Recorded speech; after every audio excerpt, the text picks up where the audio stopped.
toutes les informations et l'essentiel de l'actualité haïtienne, tous les jours, sur Juno 7. Vous êtes branchés sur Juno 7, bienvenue à ce bulletin d'information. Ariel Henry s'est envolé pour la Jamaïque afin de participer au forum politique sur la crise haïtienne. Le bureau de communication de la primature informe que le premier ministre Ariel Henry a quitté le pays le dimanche 11 juin à destination de Kingston, Jamaïque. Le chef du gouvernement participe à la consultation des partis concernés sur Haïti à l'initiative de la CARICOM. Pendant son absence, l'intérim est assuré par le ministre de l'Économie et des Finances, Michel Patrick Boisvert. Le premier ministre Henry a souligné dans une publication sur Facebook que ce départ pour Kingston témoigne de la détermination de son gouvernement à poursuivre le dialogue et à créer un climat sociopolitique apaisé en vue de rendre le pouvoir au peuple souverain à travers des dirigeants qu'il aura lui-même élus de façon démocratique aux prochaines élections. Ariel Henry ne veut pas de dictat ni d'un nouvel accord. La CARICOM dit vouloir une solution haïtienne.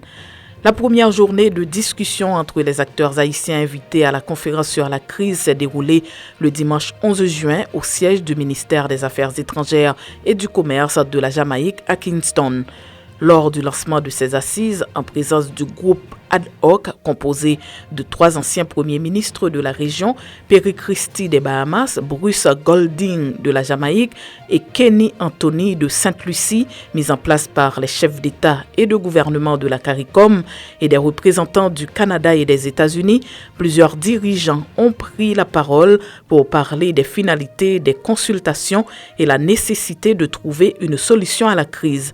Dans son discours de circonstance, le premier ministre Ariel Henry a d'entrée de jeu fait un plaidoyer pour les 2 accords du 11 septembre 2021 et du 21 décembre 2022, tout en précisant que malgré tout, il est depuis devenu plus difficile de poursuivre le dialogue avec certains acteurs qui refusaient le débat et encore moins la concertation.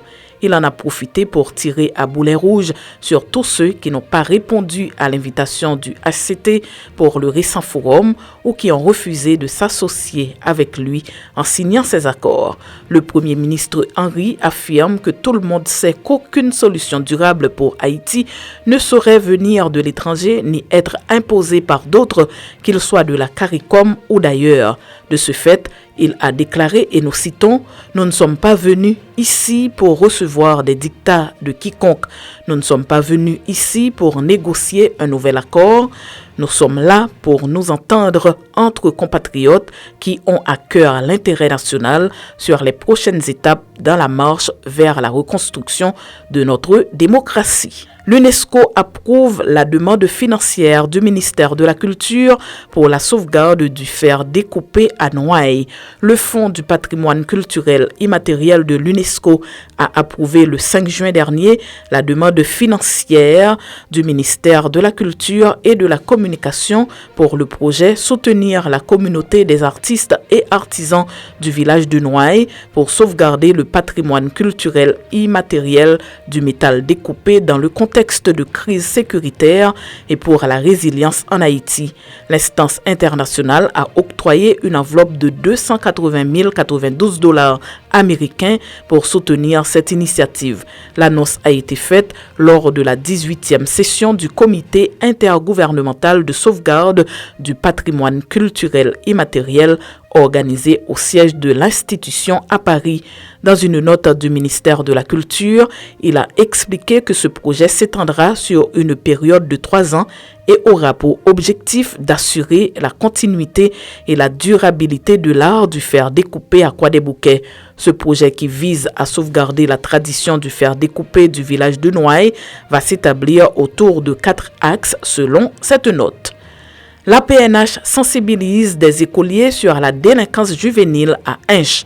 La brigade de protection des mineurs de la police nationale d'Haïti a lancé une campagne de sensibilisation dans les établissements scolaires de la ville de Hinche visant à conscientiser les élèves sur les conséquences négatives de la délinquance. Plusieurs écoliers sont déjà sensibilisés sur la délinquance juvénile, a rapporté une note du Bureau de coordination de presse et des relations publiques de la PNH. C'est la fin de ce bulletin d'information. Merci de votre fidélité à Juno 7.